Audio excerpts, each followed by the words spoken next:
At the very same time that real changes are occurring socially and politically and economically, there is also this period here that I'm characterizing from a poem called The City of the Dreadful Night. This is also a term that would be used by Frederick Engels in describing the benefactor of Karl Marx, in describing conditions in Lancashire, specifically in Manchester. And then the way in which this new invention of landscape and the public park is called into public service to try to remediate the awful conditions of cities as they began to grow in the industrial period. This is that poem by James Thomson, "The city is of night, but not of sleep. There sweet sleep is not for the weary brain, the pitiless hours like years and ages creep," so on and so forth, like a timeless hell. You can read this on your own. Now, I want to begin the discussion of the industrial city with this statue, which I encountered in the French city of Blois, B-L-O-I-S. It's absolutely unpronounceable to the English tongue, Blois. But I looked at this. It was at the top of this enormous flight of steps with this sort of heroic figure with this contraption here. And I couldn't figure out for the life of me what this contraption was. I'd never seen anything like it. It looked like some sort of can that you would use for insecticide or something. I couldn't figure it out. So I got his name and I jotted it down, and later I looked him up, and his name was Denis Papin. And the contraption that he is putting his hand on there is the pressure cooker, right? The pressure cooker. Does everybody here know what a pressure cooker is? My grandmother used to use pressure cookers. It's a pot, and you put it on the stove, and it develops steam under pressure, and it will cook things very rapidly. So if it normally takes, let's say, black-eyed peas, an hour, to cook black-eyed peas, in a pressure cooker, you can do it in 20 minutes. Now, from time to time, the cooker would build up too much pressure, and the little release valve that was supposed to relieve that pressure would be overloaded, and the thing would explode. Now, it wouldn't blow the top off, but it would send this geyser of black-eyed pea mush in a straight shot up to the ceiling. And I'm very, very familiar with this because until the day I die, I will remember getting on stepladders, scraping the black-eyed peas off the ceiling of my grandmother's kitchen for her when her pressure cooker had overheated. Now, because the steam was under pressure and you had to have a release valve, if you could then, it's a very small step to then take that pressure and hook it up to a cylinder with a piston. And if you could do that, you then had steam power, which James Watt, the Englishman, would do in 1755 or thereabouts. But it's actually the Frenchman, Denis Papin, who invented the steam engine. But he was a Frenchman. So it never dawned on him that he could hook it up to a wheel. He was a Frenchman, so what was he concerned with? Food. All right? He's a man after my own heart, as you can see. So he wrote a book it was titled, How to Use This Thing. It was titled, How to Soften Meat and Extract Bones. Right? So you could take something like beef stew that you would cook in a crock pot that takes all day, and you could do it in an hour, right, with this device. But it never dawned on him to use it for anything else because his concerns, of course, was a good pot roast, not a textile mill. He called it the steam digester, and he held a patent on it, and that's what it looked like. That's actually a photograph of his contraption as it eventually came into the market.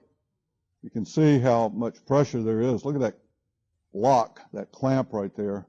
And then this is according to, in fact, that's your timer. And then this is your pressure gauge so that you could then adjust that weight, which would allow more steam to escape.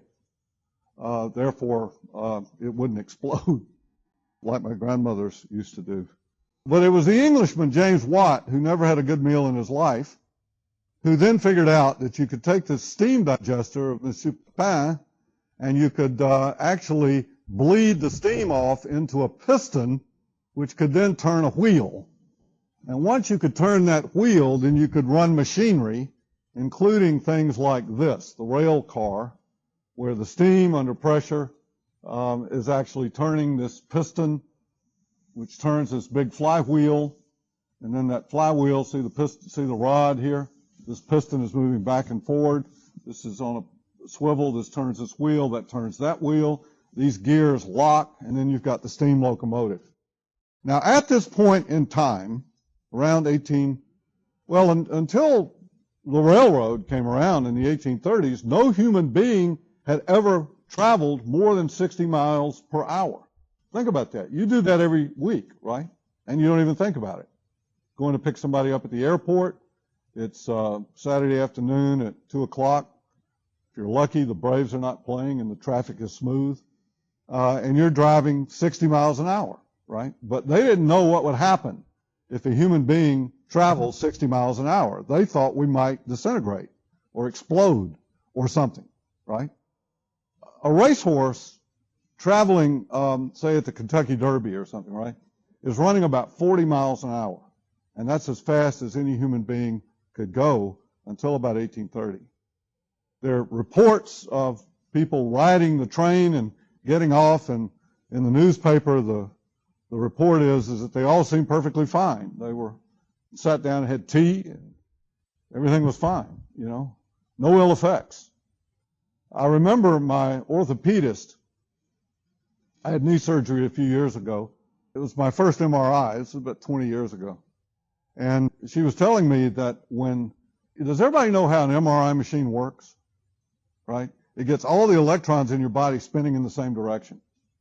Right? These very powerful magnets.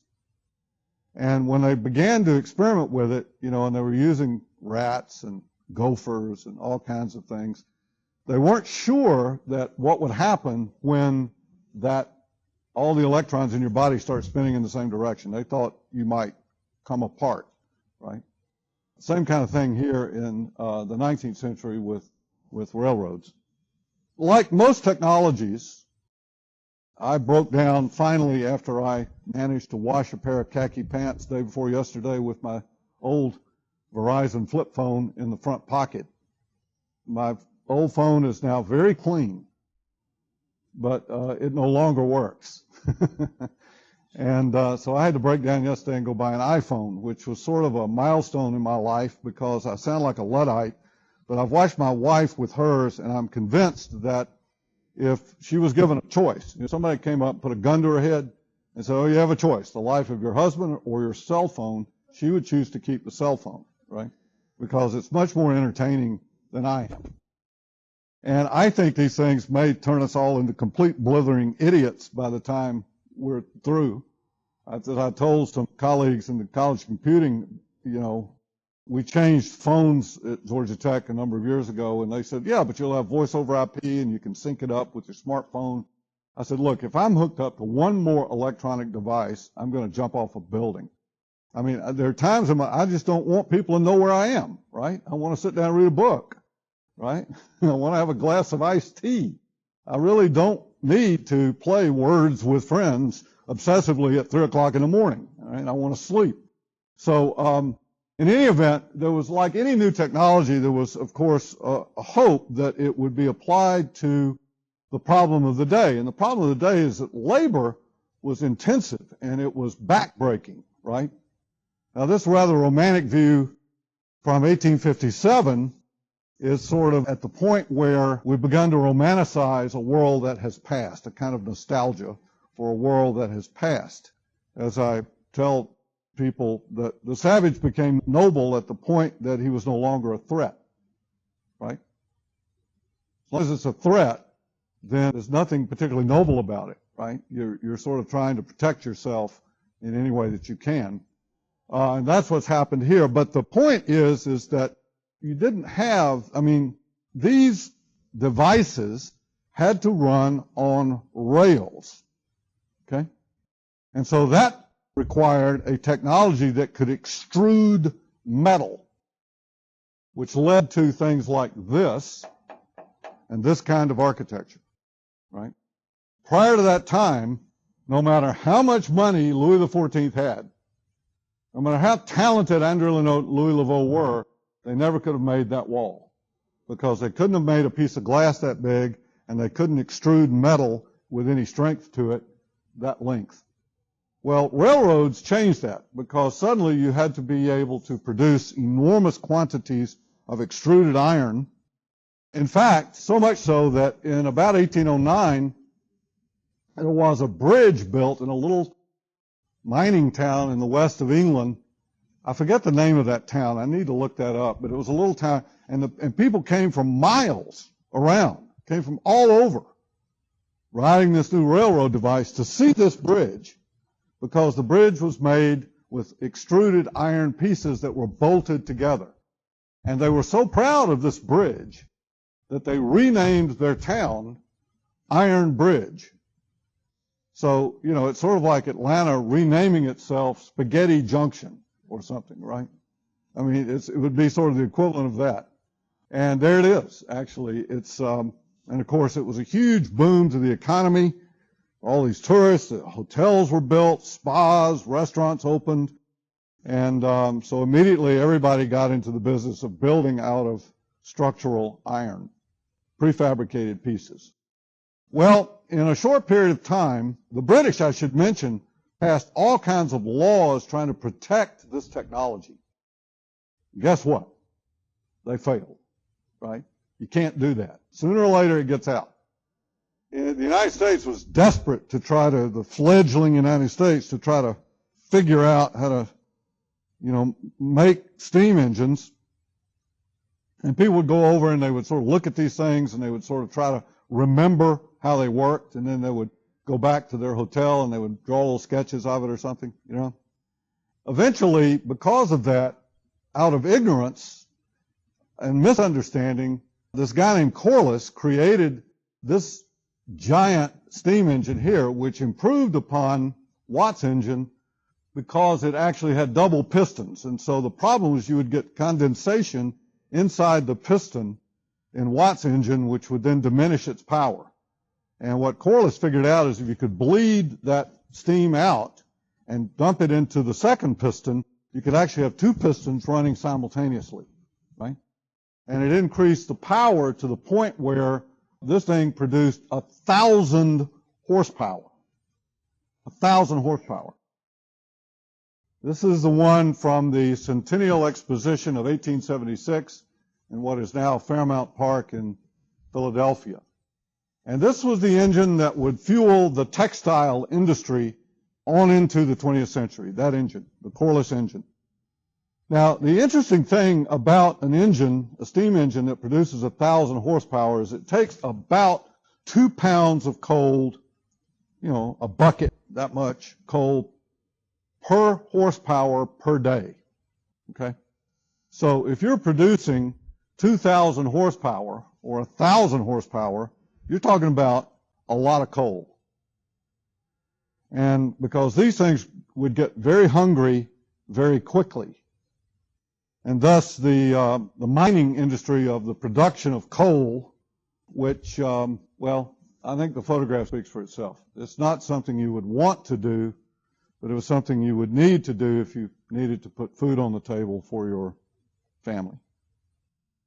Well, all of this had a pretty profound impact on cities because with the growth of industry, manufacturing, which really begins in Northern Europe, there are changes in the location of wealth and poverty. What do I mean by that? I mean, up until banking is invented in the Renaissance, all wealth is in the land, right? What you could grow on it, what you could defend, the crops that you could get from it and so forth and sell in market, or the sheep that you could shear and sell the wool, so on and so forth. The whole sort of colonial enterprise in North America and most of South America was based on a similar thing, that actually you are growing a crop which then you are exporting back, which is being converted, manufactured into something else, cloth. And keep in mind that, I don't know how many of these I have, I don't know, a dozen, right? If I had lived in 1800, if I'd owned 3 of these, I would have probably been that would have been a sign that I was an extremely wealthy person, right? Because these had to be made by hand. So again, there's an upside and a downside to this, right? The fact is you can buy one of these things cheap, you can have a clean shirt to wear, feels good, all that sort of thing. And I think also if you want to sort of figure out where the next economic explosion is going to be, follow the textile industry, right? In the United States, it started in New England. After the Civil War, it moved south. It then, beginning in the 1960s, but by the 1980s, it had moved offshore. It was in Nicaragua and places like that, and then it moved to China, India, and other places. You follow that textile industry, you will see the next wave of economic development, of economic growth. Well, in London and Westminster, which is most of London, this shows this rapid growth in population that begins around 1800 and just explodes, so that no city in the world is this big. And London would maintain its position as the largest city in the world for a very long period of time. Certainly in 1901 it was. And if you track where these large cities were in the middle of the 1800s or by 1900, most of them are in Europe. Berlin was like the 8th largest city in the world. Well, I mean, Berlin it's not very big. And today it's probably, I don't know, ranks number 118 or something in population.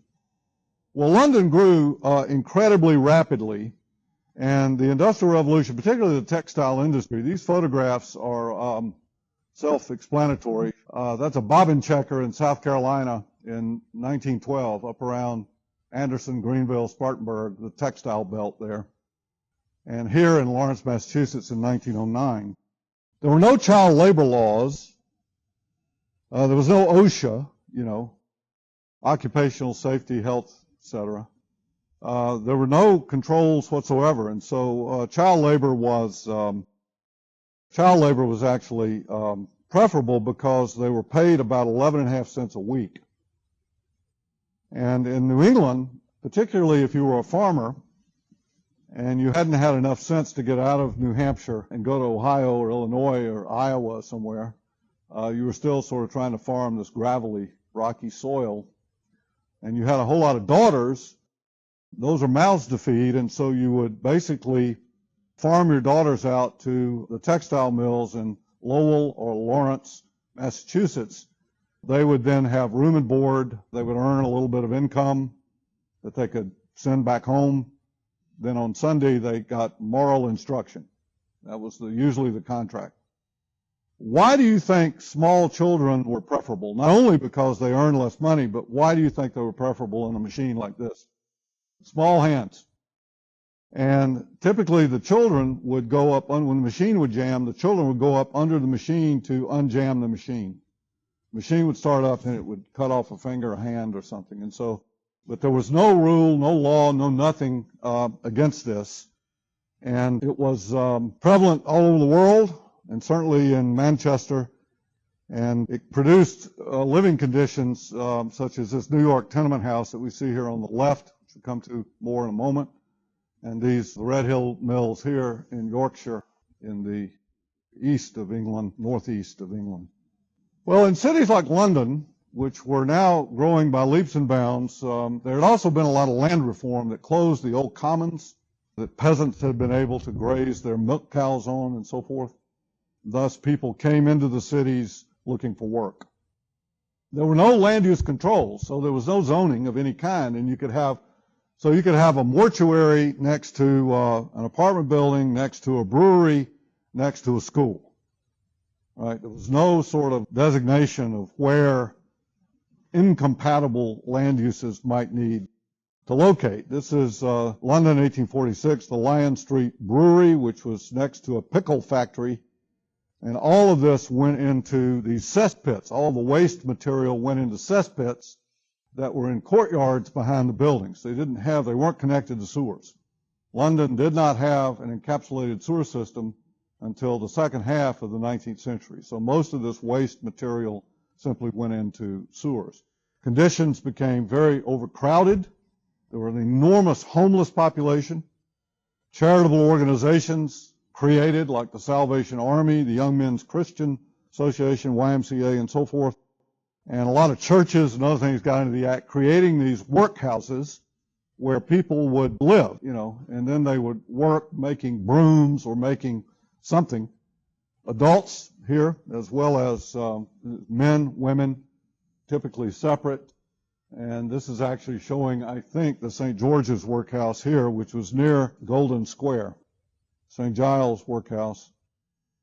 St. James workhouse in 1834. And then a lot of reformers, a lot of people were horrified by these rapidly decaying urban conditions. And it was exacerbated by the fact that, now this is going to sound strange to us, but we didn't have automobiles. So the means of transportation were horses. Horses poop, and they poop in the streets. And that then washes into the storm drains, which washes into the water supply, because the majority of the water was actually taken from shallow wells. So disease, again, was a problem. And finally, cholera broke out. In 1846, it broke out again. There were two major epidemics, and as many as 40,000 people would die in a 3-month period, that kind of thing. So you can see this, a court for King Cholera. You would have these kinds of editorial cartoons in newspapers and magazines, sort of pressing the authorities to reform the city in some way. And the first epidemic of 1846 broke out here. There's Regent Street. There's the quadrant that we see. Broke out right there at a pump called the Broad Street Pump. Now, if you're interested in this, and it's a heck of a story, there's a book called The Strange Case of the Broad Street Pump. I read it in 2 days. It was a great read. And there's a website, which I have here from UCLA, that talks about all of this in their School of Public Health. They weren't sure what cholera was. The prevailing scientific belief in 1846 was that disease was caused by breathing foul vapors. You breathed it in. This was called miasma. You breathed in miasma. I always wondered in these movies like Gone with the Wind, where all these sort of people like Scarlett O'Hara that said, "Oh, I have the vapors. I have to go outside." What that was about. What the heck are the vapors? Well, the belief was that you breathed it, right?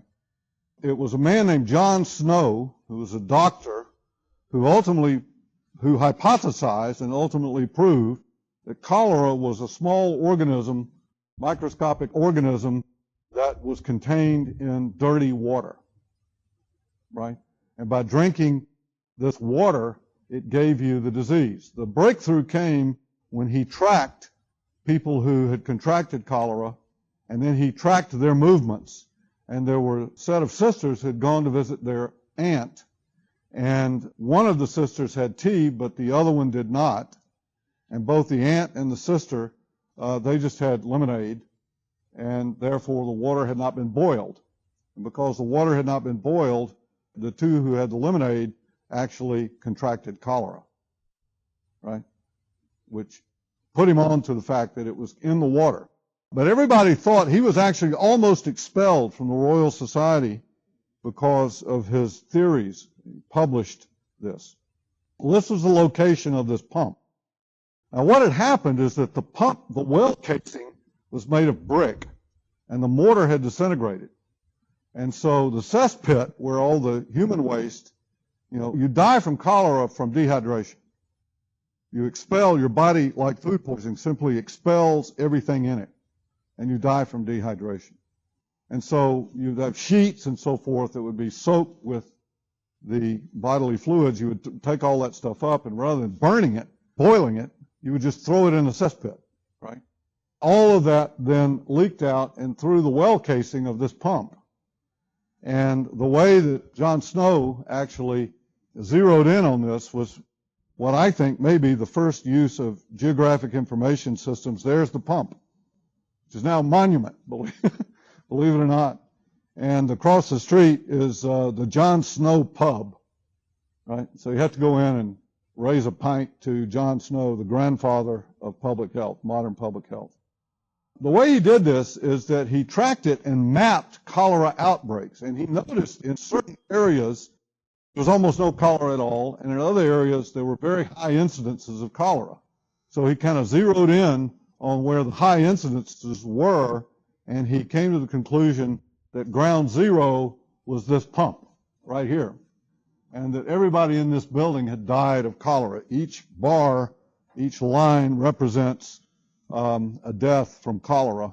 This is his map of 1854. So now you understand Mumford's quote, right? Out front, fine silk, in the back, tuberculosis.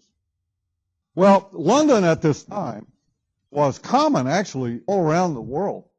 Water was supplied contractually by various water companies who obtained the right under license to pump water. And by correlating the cholera outbreaks with the sources of water, whether it was from a shallow well, as the Broad Street pump was, or here, he noticed that no one in the Lambeth water intake got sick, but everybody in the Southwark water intake got sick, right? This is the website right here. It's fantastic. It's really great. It's where I took these maps. So here you can see Lambeth and water, Chelsea Waterworks, which was fine. Now, this was also important, and it was important because you didn't have wealthy areas and poor areas. They were mixed together, all in the same sort of water intake place. So it was crossing economic lines. And therefore, there was a huge push to sort of try to fix this. This is the Lambeth water intake, the sort of gray-red that you see actually. And then you see Southwark, and Southwark was the one that made everybody sick. This is one of those pumps. This was an editorial showing actually then, in 1858, the Great Stink.